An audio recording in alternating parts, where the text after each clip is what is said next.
എല്ലാവർക്കും നമസ്കാരം. ഇത് എൻ്റെ മകളുടെ ഒരു ചൈൽഡ്ഹുഡ് മുതലുള്ള ഒരു ഡ്രീമാണ്.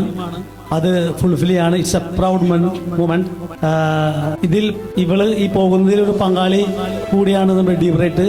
അപ്പോൾ ഞാൻ ഒരുപാട് അന്വേഷണത്തിന് ശേഷമാണ് ഈ ഡീബ്രൈറ്റിൽ എത്തിപ്പെട്ടത്. ഇപ്പൊ ഇരിക്കുന്ന പല കുട്ടികളോടൊക്കെ ഞാൻ വിളിച്ചു വെച്ചിരുന്നു. പക്ഷേ എന്തുകൊണ്ട് ഈ സ്ഥാപനം ചൂസ് ചെയ്തു എന്നുള്ളത്? അതെ, എനിക്ക് എൻ്റെ തെറ്റ് പറ്റിയില്ല എന്ന് എനിക്ക് ഇപ്പോൾ ബോധ്യമാകുന്നു. ഞാൻ നോക്കിയാൽ ഞാനിപ്പോൾ ഏകദേശം ഒരു 10 ഏജൻസികൾ അന്വേഷിച്ചിട്ടുണ്ട് ഇത് പോകാൻ വേണ്ടിയിട്ട്. പ്രത്യേകിച്ച് ഒരു പെൺകുട്ടിയാണ്. ഞാനൊരു അബ്രോഡ് ഉണ്ടായിരുന്ന ആളാണ്. അബ്രോഡ് ഉണ്ടായിരുന്നു. എന്നിരുന്നാൽ തന്നെ ഒറ്റയ്ക്കാണ് പോകുന്നത്. അപ്പോൾ എനിക്ക് വളരെ ഭയം ഉണ്ടായിരുന്നു ഒറ്റയ്ക്ക് വിടാൻ. അപ്പോൾ ഞാൻ ഏകദേശം ഒരു 10 കൺസൾട്ടൻസി അന്വേഷിച്ചിരുന്നു. പക്ഷേ എനിക്ക് last best is this one, Dbright. അങ്ങനെയാണ് ഞാൻ ഡീബ്രൈറ്റ് ചൂസ് ചെയ്തത്.